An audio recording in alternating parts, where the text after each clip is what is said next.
Hi Bob, how are you? Yeah, I'm good, thanks. How are you? Yeah, I'm all right. I'm not bad. Welcome to another podcast. Well, thank you. I wanted to talk to you today about Agentic Solutions. Any idea what this is? No, I'm not as technical as you. I don't know about that. If I'm the technical whiz in the partnership, then we're in deep trouble. So, what I thought was really interesting is Wednesday, the 10th of June, Visa Payments Forum actually integrated with ChatGPT. So, this allows us now to make payments automatically through Agentic Solutions. And this isn't a sandbox, this isn't a demo, this is live infrastructure. And I thought it was really interesting to just talk about what this might mean for loyalty programs. So, give me an example of what making a payment through Agentic looks like. Well, good question. I mean, it just means that you can go into your, in this case, ChatGPT, but let's Hmm. talk more generically. You go into your Agentic provider of choice, your AI tool, and Hmm. you would give a brief, and the solution would not only come back with some options, it could actually purchase that item, have it delivered. So you might say, for example, I want to buy some headphones, max budget £150, go and do it. And it will go away, it'll research, it'll find the best option, and it will pay and actually have that delivered. Now, at the minute, this is a Visa specific solution, but I'm sure that Apple Wallet, Google Wallet, MasterCard, Amex, they're all going to do the same solution. And what I think is quite important is because it's on the existing Visa rails, it Hmm. is something that can scale globally very quickly. So it's like having a personal assistant.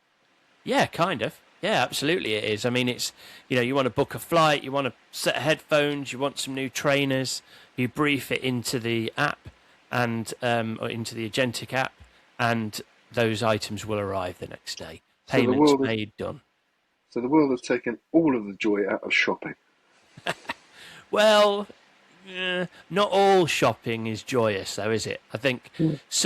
sometimes you want to go and browse and feel the item and smell the food and all that sort of thing, but sometimes it's just like I did it this morning. I needed a something for the kitchen on Amazon, 30 seconds, Yeah. bosh, easy peasy. Okay, so can you put in your brand loyalty into that prompt, or because otherwise you Well, just get. this is essentially what I want to talk about. What does this actually mean for loyalty programs? At the minute, the examples that we've just talked about there, Mm. if we lean into that example of the headphones, if I went Hmm. into my Agentic solution and said, I want, get me some headphones, £150 or less, it Hmm. will, at the minute, it will come back to me with some options I can review, I can decide which is the best value for money, etc. And then I pick. If the Agentic solution just does that decision for me, it rates the headphones based on a few criteria, it purchases them, they come. It is Hmm. really taking loyalty out of the loop, and it is potentially a race to the bottom in terms of price. So the only trigger that the Agentic will really rely on, apart from maybe some reviews and things like that, will be price.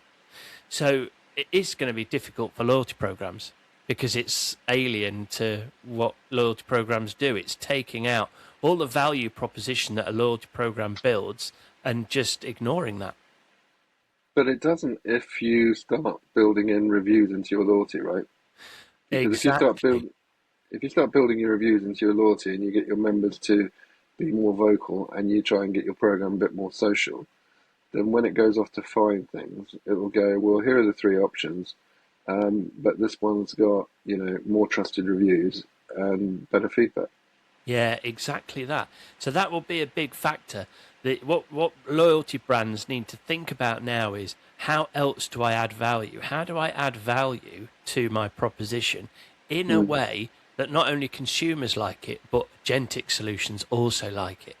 So you're absolutely right about reviews and other things mm. like same day delivery or next day delivery, zero delivery cost. These things will also help because the agentic solution will factor all of those things in. So you're absolutely right on that.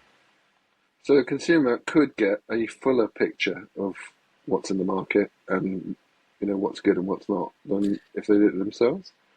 They could, but I think that bit, this is a really good segue actually. I think that bit is where the prompt becomes really important. So you've got loyalty brands. So the first point there you've made is loyalty brands start to need to identify other ways to add value that an agentic solution and consumers find useful. The second thing is training people when they input their prompt to actually factor in loyalty. So for the headphones, you might say, oh, I prefer Bose. So go and find me some headphones under £150. But if you can find Bose, that would be my preference. And also, I'd quite like next day delivery and that sort of thing. So as long as we can get people to enter that prompt, that will help. So the question really is how this breaks traditional loyalty. Well, problem that we've got in the loyalty industry is that we've set up for these like little dopamine hits of extra points or win a stamp or grow your status. And there's also an element of fear of losing out if you maybe lose your streak or if you miss out on a bonus that you would have got elsewhere. But those things are not, the agent doesn't feel any of that. The agent doesn't operate on dopamine hit. They don't have that psychological, emotional link. So how do we enable loyalty programs to help the agentic solution to do that? And that's going to be tough. And I actually don't know the answer. But what I do think is that we have to train people to create the prompt in a way that it favors the brands that we're loyal to. So a really easy example would be if you're booking a flight. If you are a big Avios member, you love collecting Avios, when you tell the agentic solution, find me a flight to Berlin next Friday, you need to be saying, find me a flight to Berlin next Friday and make sure it's an Avios earning flight.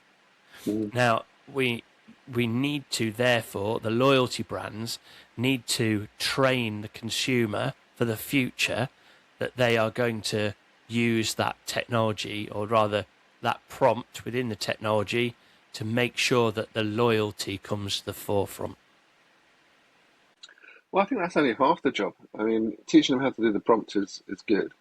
But I think you need to build in more social interaction into what you're doing in the loyalty program in the first place, because when the agents go out to look for stuff, if it's not there, then they'll find your competitive stuff. Yeah, of course. I mean, that will absolutely happen. If Bose don't do a set of headphones below £150, or if there is no Avios flight to Berlin next Friday, then that will happen. And maybe the agentic solution has to come back and say there isn't one. Or maybe the agentic solution comes back and says there is a BA flight and you will earn Avios, but there is also a much cheaper flight. And the agentic solution will be able to identify that. And then you can just hit, I'll take that option, and it'll do the purchase and everything's done seamlessly.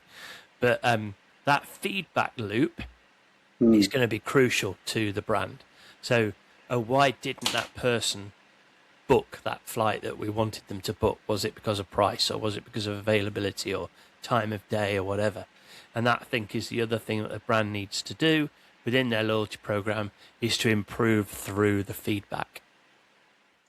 Flights are a good example, but I think one of my biggest bugbears is loyalty programs don't do a good enough job of communicating the program. And this is just something that hasn't added to the workload. I think it's really key to the workload, because the social interactions are going to be so much more important to get your brand in front of people in this way. Yeah, I agree. And actually, I think what we'll start to see is brands will partner with the agentic agents to provide prompts. So if somebody goes into their agentic agent and says, book me a flight to Berlin next Friday, then the brands can prompt some sort of interaction. They can say, you'll earn 70 air miles through our particular brand, etc. And that will help both the consumer if they're looking at the screen, but it will also inform the agent to make the decision. If you have pre-prompted the AI agent, you can say, right, if I ever ask you, now or in the future, if I ever ask you for a flight, then prioritize Avios Alliance brands because I want to earn Avios, and default to some other brand if and only if there isn't a flight available that earns Avios, or if the price is 30% cheaper. So you can pre-prompt the agent to give you those options. But I also think that the brands can integrate and say, oh, well, you've just asked for a flight. Would you consider this one? You get bonus points, you get extra tier membership, blah, blah, blah. So you can create that interaction in that way, I believe. Well, this sounds great, but it sounds very mechanical and financially driven. And what's missing is the emotional element. And it's if we talk about loyalty programs, I think that's fine. But the world is going to interact with this in an everyday way across every sector, and those sectors will have to find emotional ways of getting into this as well. Now, that is a great thought process, and I think actually that takes us into a different conversation, which maybe we do another day, but that is how brands create that customer immersive experience outside of AI.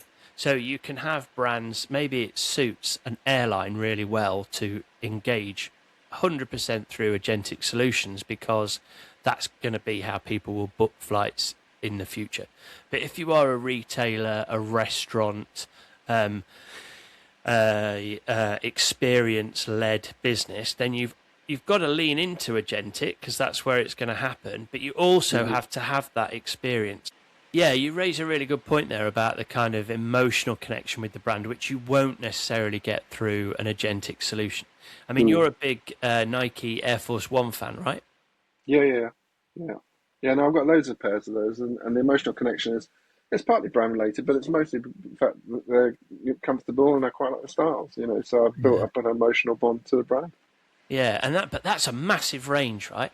So if you went into Agentic and said, "Oh, just get me the latest pair," you might end up with a pair that isn't really right for you. Maybe it's no offense, Bob, but it might be a younger demographic style of shoe, which you maybe want the kind of slightly more retro style, and that's fine. And that's where brands have to work much harder on that, maybe through agentic solutions, or maybe that's more about you've got to go to the store and immerse yourself in the store environment and the store experience. And I think that's still valid. I don't think we're going to be doing all of our shopping on agentic solutions, but I do also think that brands are going to have to work harder with their loyalty programs to make sure that their products are front of mind when people start to use agentic.